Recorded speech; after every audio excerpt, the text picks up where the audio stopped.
Hi guys, welcome to episode 3 of the Glyph. So moving forward, I'm going to try to keep these below 5 minutes so I can post them on Webcast. And today's episode is covering a project called Basepaint, which is built on Base. And the idea is to kind of showcase what this layer 2 infrastructure enables and what it can unlock in terms of just unique business models. And in doing so, I'm going to try to tell a story about a group of contributors, of artists to this project, and how this has kind of benefited them.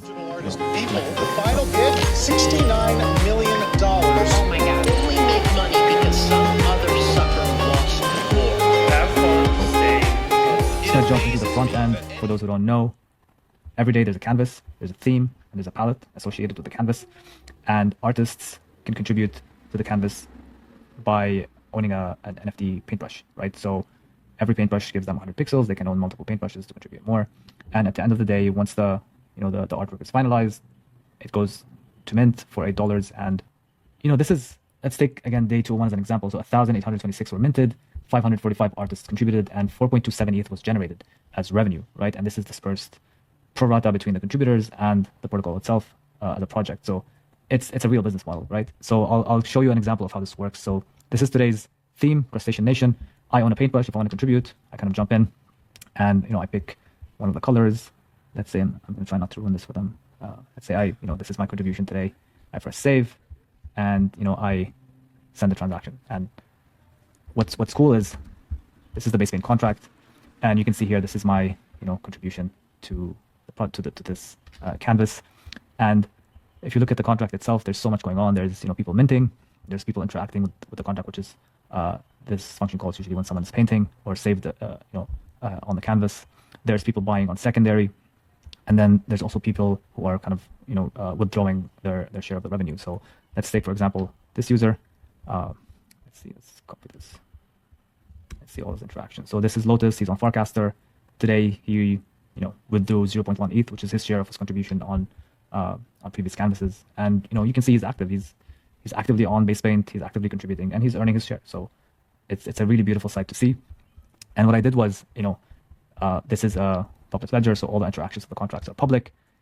You can go to June. There's a dashboard built by 0x Rob, which kind of shows the total earnings. So in total, over a period of 203 days, 274 ETH was paid out to all the contributors collectively.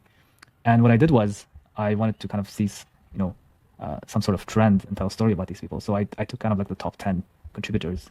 Number 1 being Crypto who has earned $24,000, for his work, $24,000 over 200 days, which is an unbelievable kind of amount to earn by just doing what you love and being online. And I created a group of these contributors.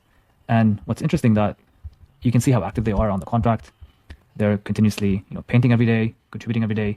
They're coordinating on the chat to create these nice these artworks. And I was able to kind of spot that not only did this contribution to Basepaint help them earn ETH from the mints, but they also were able to kind of all earn Optimism airdrop 4, right? Because this was part of being a creator. So you can see here that Numo, who's one of the top contributors, he's in the top, and he's been active on this for a long time, since I think day 1.